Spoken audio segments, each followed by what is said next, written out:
This is Jacinda Shed. I just want to start by telling you how much I appreciate all of you sharing our story and sharing our video.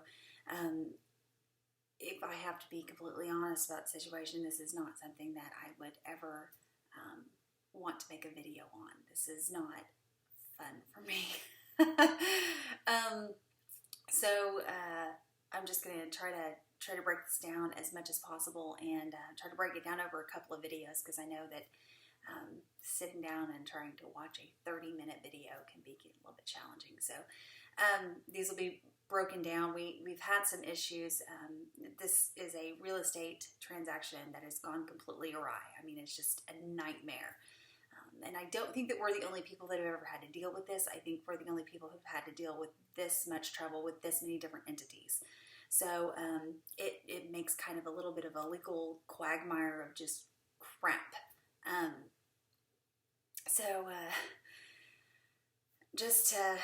Just to start from the beginning, Danny was in the military, and we were going to be getting out of the military, and so we needed a place to live. And then secondly, because of the time frame, we were also hoping to buy an investment property that we could fix up a little bit, and not like you see on TV where they completely basically demolish a house and then rebuild it and flip it that way, but just something that's nice, that's livable, that we could turn around and sell, within a year, maybe 2 years, and we could recoup the money and be able to move forward. My hopes would be that at the time with that we would buy the house, fix it up, and then have next spring have it on the market and have it sold by, the year time frame. Danny found this house on Realtor.com, and it was listed on Zillow and Trulia and for sale by owner. This house was listed on all of those sites. It had an MLS listing. It was listed with Keller Williams, and we had a buyer's agent with Remax, and what ended up happening is we saw the house, we had it appraised, and we had it inspected, and we had the septic inspected, and we could see basically from that list of assessments that were done as to whether or not this would be a good option. We saw that it appraised very high. I mean, it was an amazing appraisal. And as far as the things to do in order to fix it, we didn't see that it was anything that was too out of control. It was going to cost us some money, and we were going to have to put in a lot of hard work, but we could do it. Danny did walk the property line, and he could see where the fence line was. The fences were dilapidated. I mean, definitely you could see that we needed to repair the fences, but not a big deal. We will get that, as time goes on. Right now, we just needed to get the house fixed. This was a previous foreclosure, and of course, the foreclosure was completely finished. It was bought and sold. It was bought by Fannie Mae at the sheriff's auction a year previous. So this isn't like it wasn't a completely finished foreclosure, or that the year time frame wasn't up or anything like that. It was Fannie Mae had a listing agent and had it listed, and it was officially on the market. So it appraised for substantially higher than what they were asking for, and even though it was at the top of what we had for money, we were like, you know what, we can do this. Worst case scenario, because we would have so much equity in this house, we would at least be able to get an equity line of credit in order to tide us over should we need extra money in order to fix it up, or should we need extra money for more tools or anything like that. So we felt pretty confident in the purchase. We got the sales contract, and just like every normal person, we look at it and we read it, and some of it makes sense and some of it doesn't make sense. The stuff that we thought made sense actually is not what we thought it meant. But at the time, we thought everything was good. So the house closed, and we moved. Danny had to do some stuff to fix it up, because it was foreclosure stripped. So there was like no AC units. The bathtub was removed. The fixtures were removed. There was no water meter. As a matter of fact, when we got the water meter installed, Danny had the plumbers come out just to double check everything, make sure everything was okay. And again, we did get the inspection done at that time, but there was no water meter, so they couldn't turn on the water. So once the once the water meter was in, he had the water turned on inside the house with the plumbers here, and pipes burst. So we had to get that fixed, and that was a pain in the tush, but we were glad that it didn't get too bad. I mean, we got that fixed. So once that was done, he came back home, and we loaded up and came back, and then he went back to Georgia. So there was a lot of back and forth going on, trying to get the family moved and get the family back together and get the house ready to go. So he did that, and I sent him pictures because one of the problems I was running into while living here with the kids and I was that the cattle, like there's an entire herd of cattle in our yard every single day, crapping on our sidewalks, keeping us from being able to freely move in and out of the property, chewing outside the window at 2 o'clock in the morning, 3 o'clock in the morning, 4 o'clock in the morning. So every day I was running off cattle. So being the good wife that I am, I make sure I complain about that today. Send him the video of it and send him the pictures of it. And I told him these cows are absolutely driving me crazy. It's 2 o'clock in the morning, can't figure out what the sound is. Turns out that it's cows. So when he comes back, which is, he got out of the military on like August the 16th, something like that. So he was here the following day. And when he got here, he made it a priority to buy some barbed wire and buy some T-posts and to do some repairs on the fence. Well, he would do a repair on one side of the fence, and then cows would break through on another side that was dilapidated, that was, in the woods. Because this was a house that was advertised as a full brick home on 10 acres. And so, I mean, it's a substantial amount of land. When I say substantial, I'm not talking about 10,000 acres, but it's enough that you can't keep your eye on everything at the exact same time. So cows kept breaking through, and again, like I said, he talked to the neighbors about it, and they had concluded that cows don't eat short grass, so it didn't get anywhere. So what we had decided to do early September is order a survey so that we could go ahead and get the fence lines fixed. And we called the sheriff out and we explained the situation. We said we don't want to cause any problems with our neighbors, but we do want to make sure their cattle are staying on their side of the property. We have little kids and we don't want anybody getting hurt, and we don't want to have poop on our sidewalks and walking over my kids' play toys and stuff like that. You only have to clean that off of your kids one time. No, we're not going to keep doing this. So we talked to the sheriff, and he said what you can do is, which would be kind of an interesting way to handle things, is in order just to avoid the whole situation in entirety, is to get the survey done, which we had already ordered. And once the survey comes back, we get the fence put up within a foot of our survey line. And then that way, we don't have to, we're not going to bill them for 50% of the fence or anything like that. We're just going to do our fence, and nobody ties onto it, but nobody touches it, and everything's fine. No, and we've completely avoided the conflict. And so we decided that was a great idea. Danny comes back because he gets the information, gets the call from the surveyor, and they had come out to assess it, and they did a little bit more research into ours. And surveyor tells Danny, he says, I hate to tell you this, but the house is not what you bought.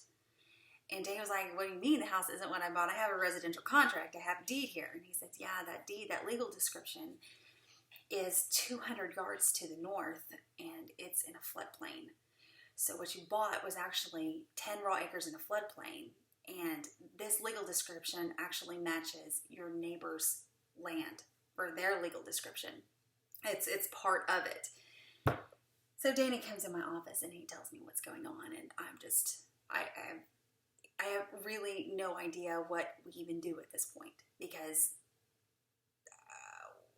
this just doesn't make any sense. So the surveyor says, okay, what you should probably do is contact a real estate attorney so he can tell you one, what your legal rights are, and number two, how to fix this.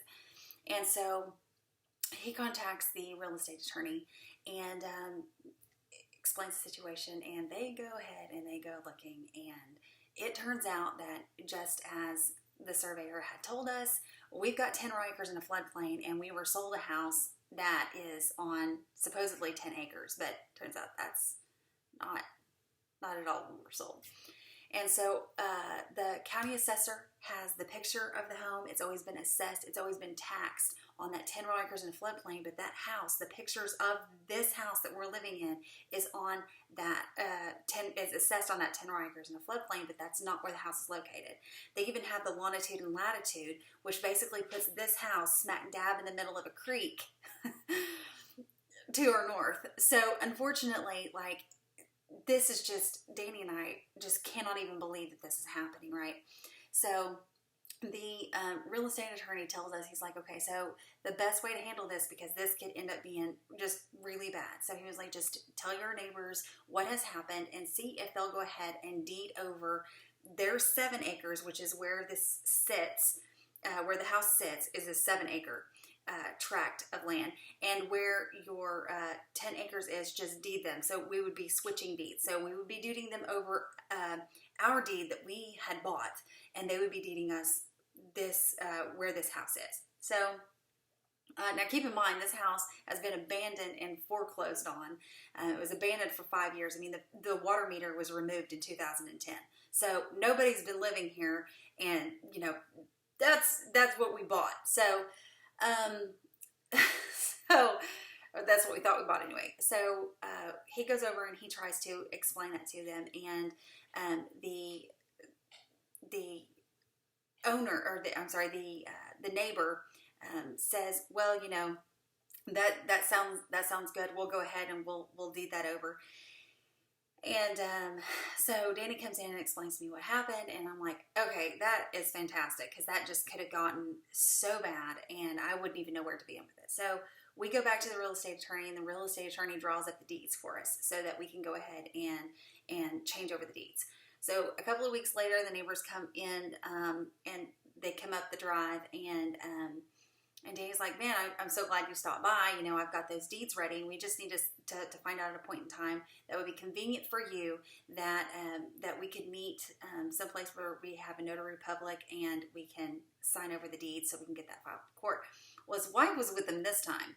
And she said, well, you know, legally, your what you bought is actually on our property, and we legally own that property. So we own that plus everything on it. So, and I can tell Danny's face is,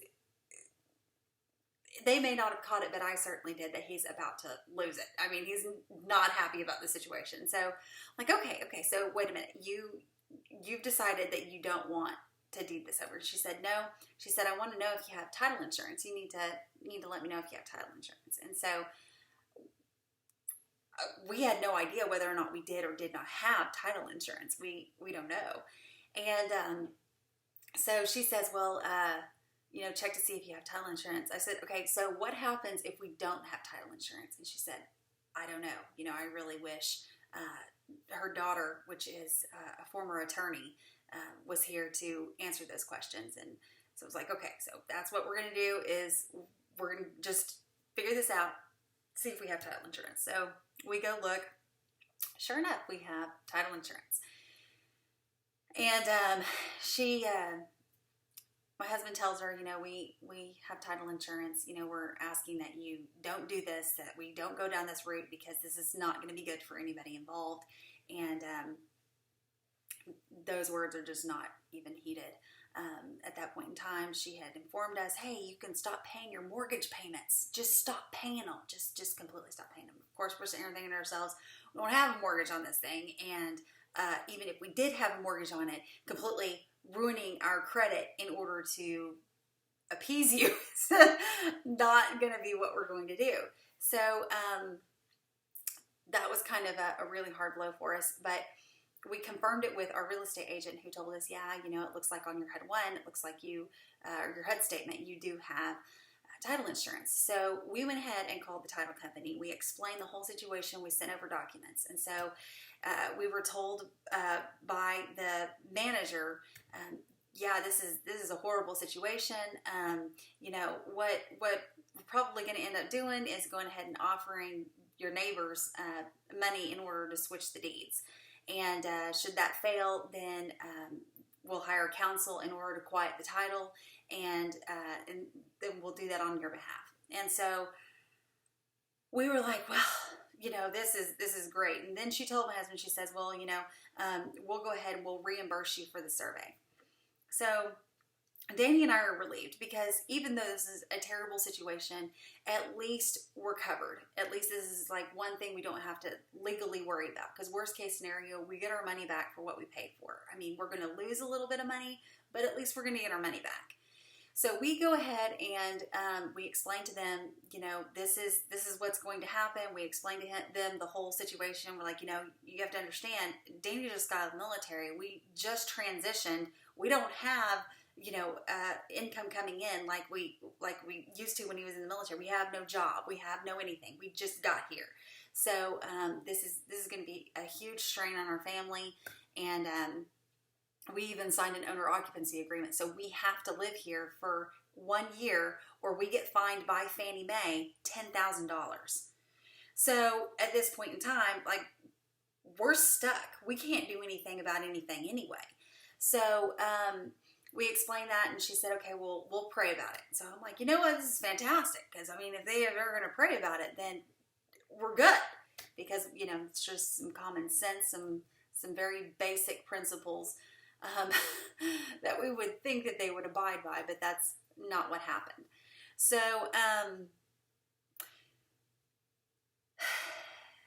we file a claim with the title insurance company, and we'll go ahead and get into all of that in another video, because I'm looking at the clock, it's already been 17 minutes. But basically from there, it all starts to unravel. And we start digging into things, and we start figuring this out, and it just becomes one nightmare after another. And we unpack our boxes, and we're like, okay, well, we can't go anywhere anyway. And then we pack them all back up, because we're going to get out of this. And then we unpack them all, and then we pack them all back up. And it's one of those type situations that it's a nasty situation where lawyers can't figure out what theory they want to pursue in this. So we've heard multiple different theories from multiple different lawyers. And you've got some lawyers that are like, well, you can't agree to this and you can't agree to that, because it'll be bad for you, because you don't have a guarantee. Your rights are being compromised here. And then we'll have another lawyer that says, man, you know, this has so many branches, there are so many entities involved that unfortunately you're going to have to sue everybody. And so it seems like in order to avoid any sort of legal action, there's nothing else we can do.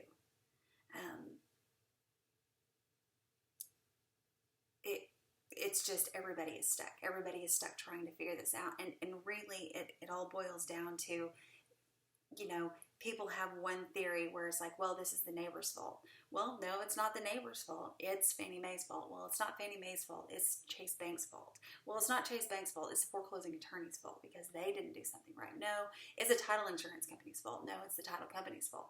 No, it's the real estate agents. That's really who you need to go after. No, actually, you're going to need to go after their brokers. That's who you're going to need to go after. No, it's the appraiser. No, it's the inspectors. And so it gets to the point where it becomes incredibly overwhelming, especially when, you know, we've had the same arguments over and over and over again. And it's not, when I say arguments, I don't mean we're fighting about it. I mean, it's the same attempt to reason out exactly what's happened, and it becomes complicated. So it's almost, especially if you're in the legal industry, that's what you're pursuing is a legal degree, or that's an area that you're interested in. Trying to figure out the legalities of it is interesting. If you're in the housing industry of any sort, whether or not you're an appraiser or an inspector or a surveyor, or or you're involved with the title company, or you're involved with the title insurance company. Everybody's trying to figure out who is to blame in all of this, and so it gets to be kind of a complicated issue. But we'll address each of those and in subsequent videos. And again, I just want to tell you how much I appreciate you sharing your story and sharing our video. I think one of the things that we want to emphasize every single time is that you need to check the legal description in the home or the property that you've bought, because if that legal description doesn't match up with what you actually own on the ground, I don't care what your property address is. I don't care. If it doesn't, if your legal description doesn't match, you might have a problem. Again, I'm not an attorney. That's not what I do. But that's one thing that you're going to have to look for, and you're going to have to make sure that you ensure yourself that you know for a fact that you know that what you've bought matches your legal description. But anyways, we'll get to those videos later on. Again, thank you so much. We appreciate it. Have a good night.